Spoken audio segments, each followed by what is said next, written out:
Welcome to Pondering Passages. Today we're taking a look and pondering Psalm 143. It's a beautiful psalm, and it touched both Curt and myself, and we invite you to join us for just a wonderful discussion today.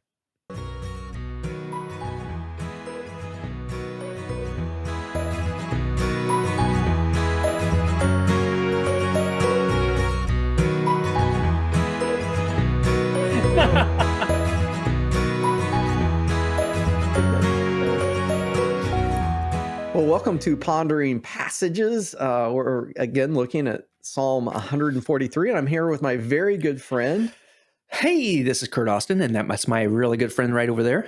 David Mullins.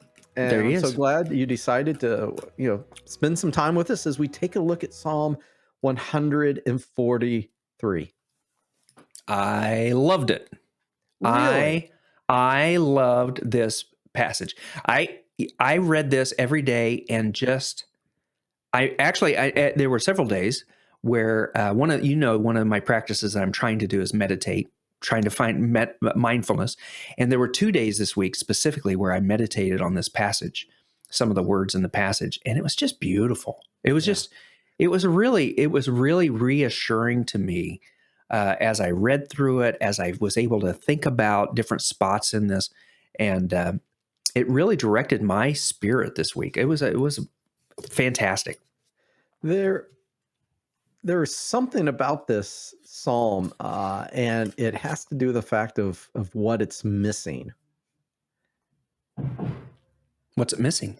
Well, we'll get into that. We'll get into that. What did I miss that it was missing? I didn't catch that. There is something missing because this is supposed to be like a lament or a confession.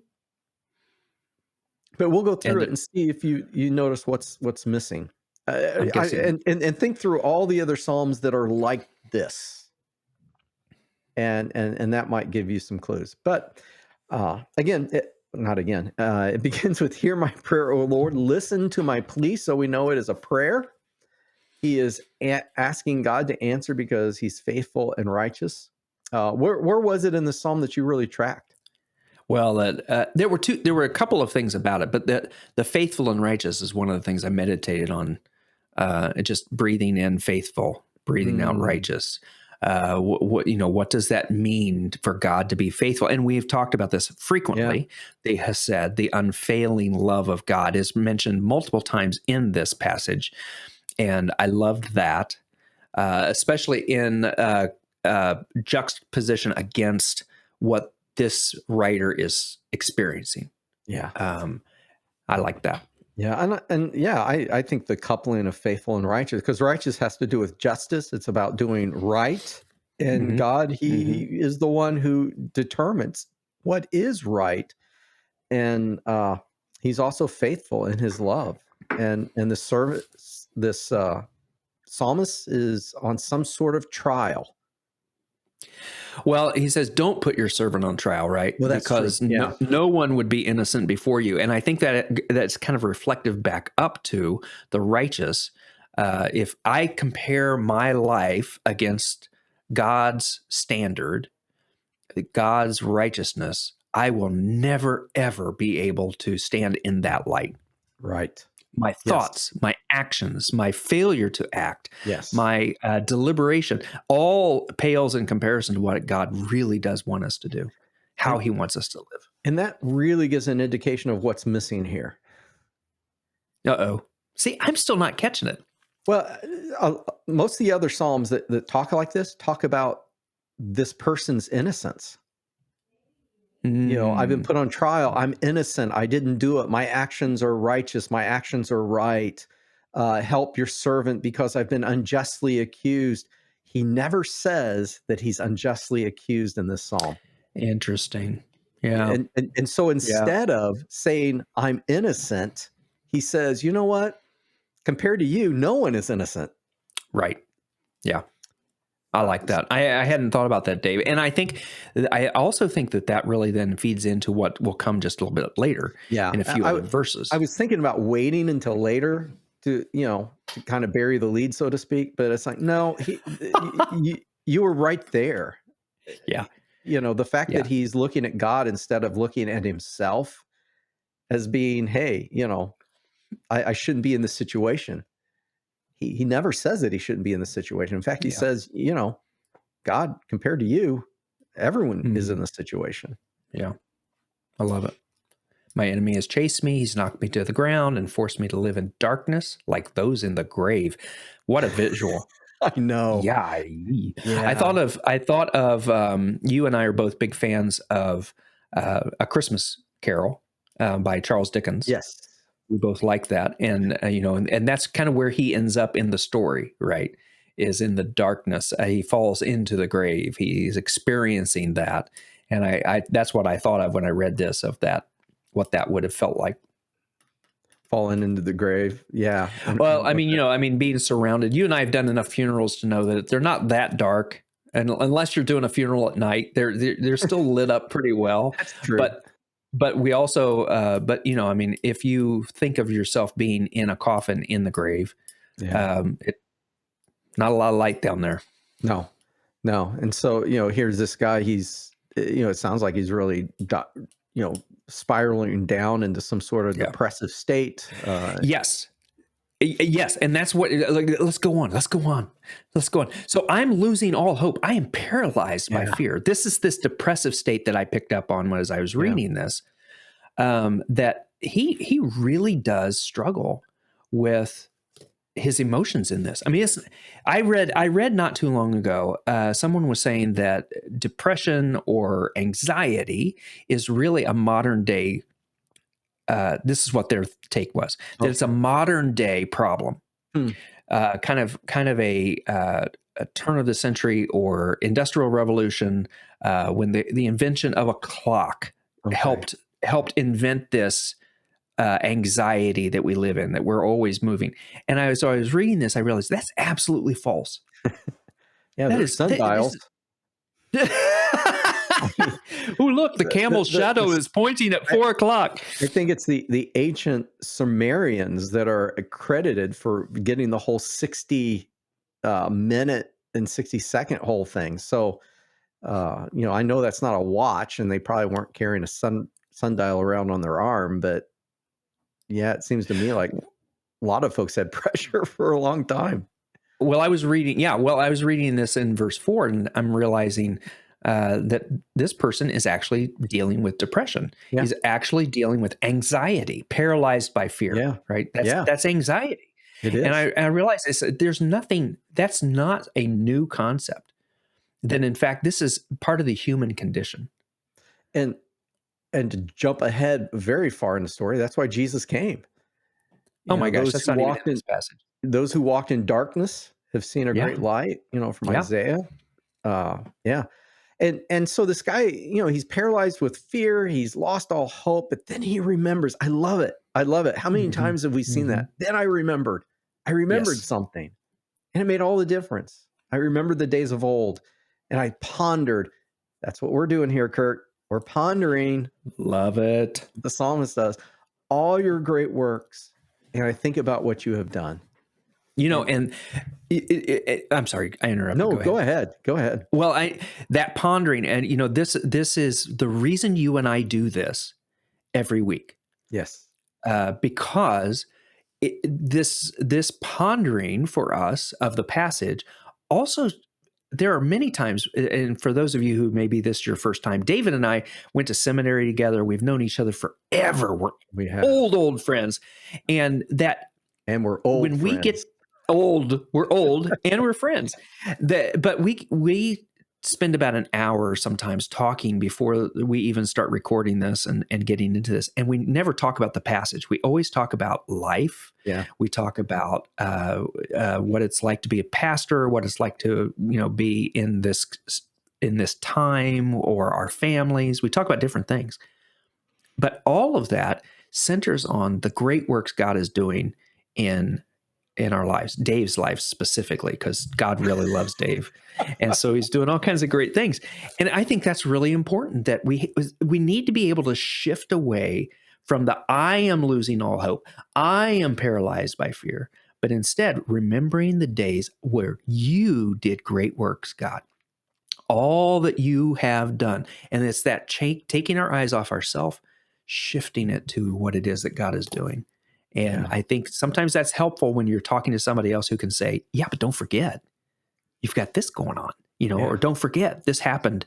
I was there when your baby was born, or I was there when you got that job, or I was there. Anyway. Yeah. And so this remembering leads him to lift his hands in prayer, Mm-hmm. and it creates this desire, Yeah. a desire for you as parched land thirsts for rain. And we've seen the parched land. It begins to crack, Yeah. and you're just wishing that water would just fill in those cracks and just come and water the whole desert. Yeah. And that's where he finds himself. I had this, I have this patch in my yard. I had a table out in the yard where we would sit in the shade, and it was really nice. But because it never got any sunlight, because of the dumb table sitting there, it has no grass on it anymore. And it's the first place in the summer, late summer, that completely dries out because there's no shade of grass. There's no roots that are helping that. And one day I had the hose. I was watering the garden. I saw this big patch, and I thought, I ought to start watering that. Maybe grass will start filling in. And it was all cracked. I think I ran that hose like 20 minutes in those cracks before I finally saw water coming back. Wow.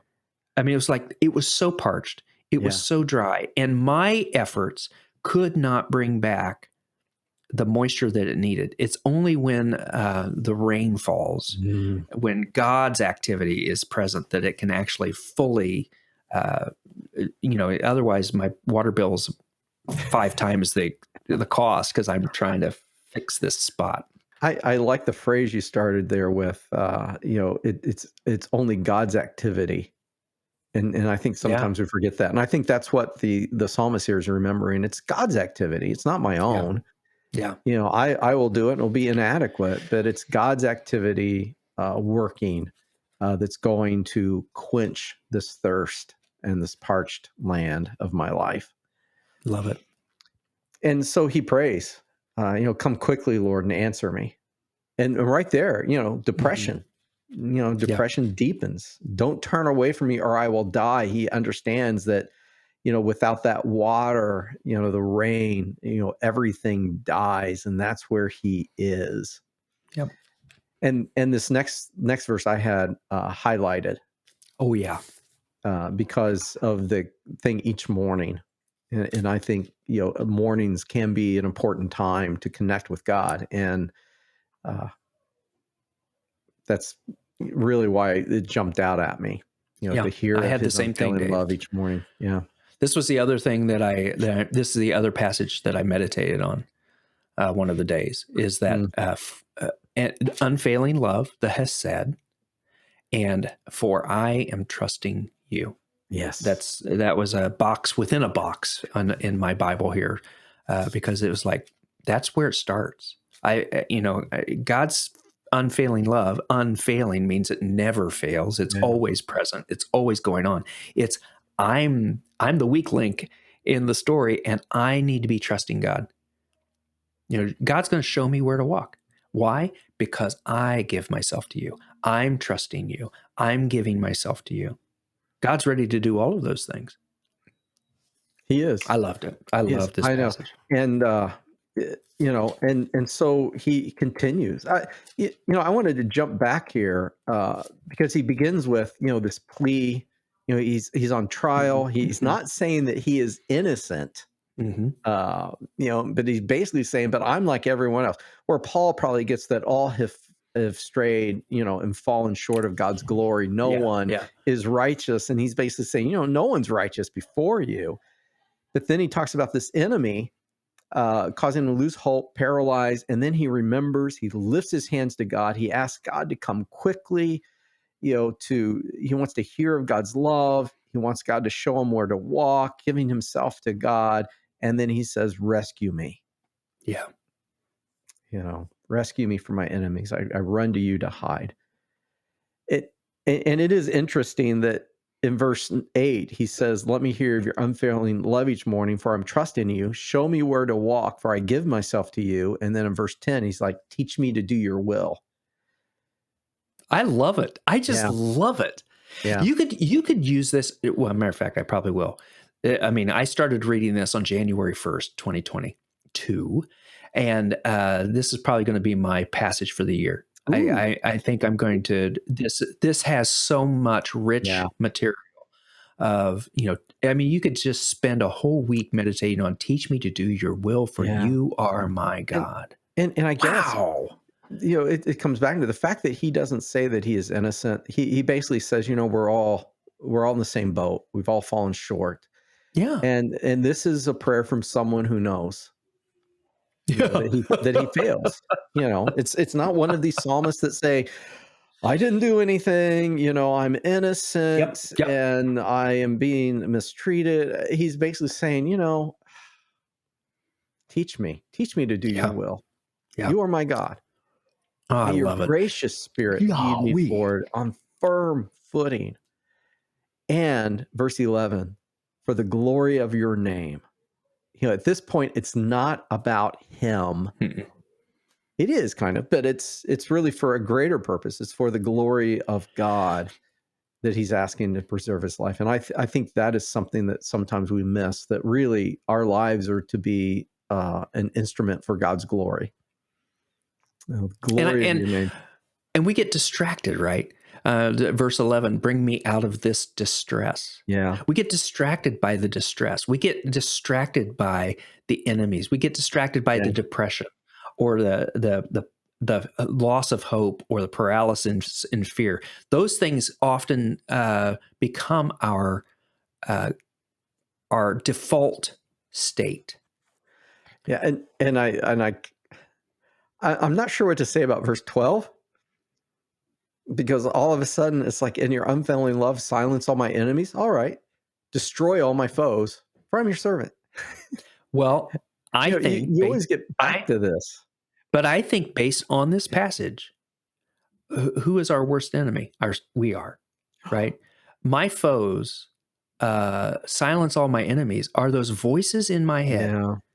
They're not that I have a lot, I just have a few, but that tell me that I am not of value, Yeah. that tell me that I've screwed up, that tell me that I said the wrong thing, that you're not enough. Yeah. And I think sometimes, if I could destroy the foe of my depression, or my anxiety, or my fear, I could really serve God more fully. But because it's like, well, I can't talk to that person, because I'm, I have no right to minister to them, because I'm still working out my own salvation with trembling. I mean, I'm still not quite there. It's that. Who are you?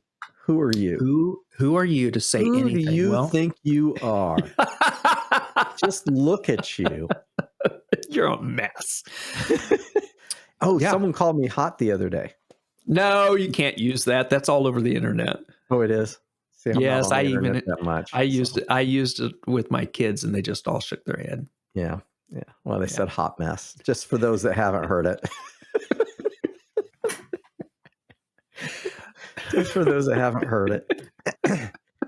Yeah. Where did you hear it? I don't know. I mean, I didn't know it was all over. It's everywhere. It's a TikTok thing that people are using over. I don't have TikTok, so well, you need to get with it, Dave. I've been told. Well, thank you for taking the time to go through. I was just going to say that I'm not sure that the psalmist is talking about those inner critics. I think he might have actually. Oh, really? I do. I'm convinced it just fits too well. I mean, I suppose you could take verse 2 and talk about being tripped, pushed down, darkness of the grave. You could say, okay, and now he jumps to verse 12, and that's the tie-in. But where else does he talk about the enemies? Where else does he talk? I mean, like you said, I think it's one thing that's. Well, if you're going to use the passage against me, if you're going to do that, if you're one of those guys. I was just going to say, in the end, for us, because there's a lot of stuff in the scripture talking about enemies, and we might not Yeah. have like enemies like this, but we do, and I think that's what you're bringing up, and I think that's appropriate. Not all the enemies are outside of us. Yeah. Uh, Yeah. sometimes we're our own enemies. So yes, silence that stuff, Lord. Silence that stuff that's not of you. Yeah. And maybe that's why it's so important that where was it? That we hear of his unfailing love each morning. Yeah. So that we'll silence the cries of all that other stuff. Yeah. It's one of the things though that this year I'm going to be working on is that the unfailing love is not dependent on if I'm in a good mood or if I'm not struggling or if I have said the right things. It's not I did this, so I've earned that. Right. The unfailing love is present at all times. And I think where we are in our society, where we are with the COVID, the people have fatigue. They have major fatigue. Yes. They have major stress. They have major anxiety. And this is a great passage for this time in our world, where we can say we don't have the answers, certainly, and we may be struggling, absolutely, and yet God is faithful all the time. Yes. Amen. Thank you, Curt. Thank you so much. Thank you, sir. Beautiful psalm, beautiful time discussion. Encourage you to connect with us. You can of course always do the like button and subscribe. We're on Instagram and Facebook and YouTube and all those places. We're not on Twitter. Well, we are on Twitter. I mean, are we on Twitter? Do we have a Twitter Pondering account? Psalms isn't, but I think individually we are. I never go there. I'm not. Really? Okay. Mm-mm. That's why you don't ever tweet me. I just go to there to complain to companies. Hey, your site's down. You guys got to do something about it. Because usually there's someone monitoring that stuff. But anyway, nevertheless, we should probably end this.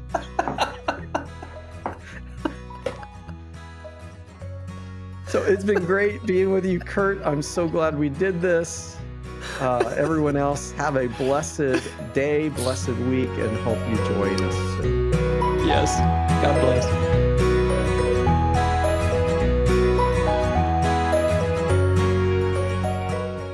Let me know when they make the decision, because I need to know how much pizza I need to order from Pizza King.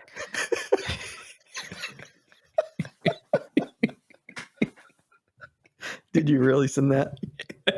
Yeah, we text each other. She's downstairs right below me, but we text each other all the time. So she sent me a text, but no Pizza King for you this week. Oh, I know. I was sad. I should send you a Pizza King. I should just order one randomly and send it to you.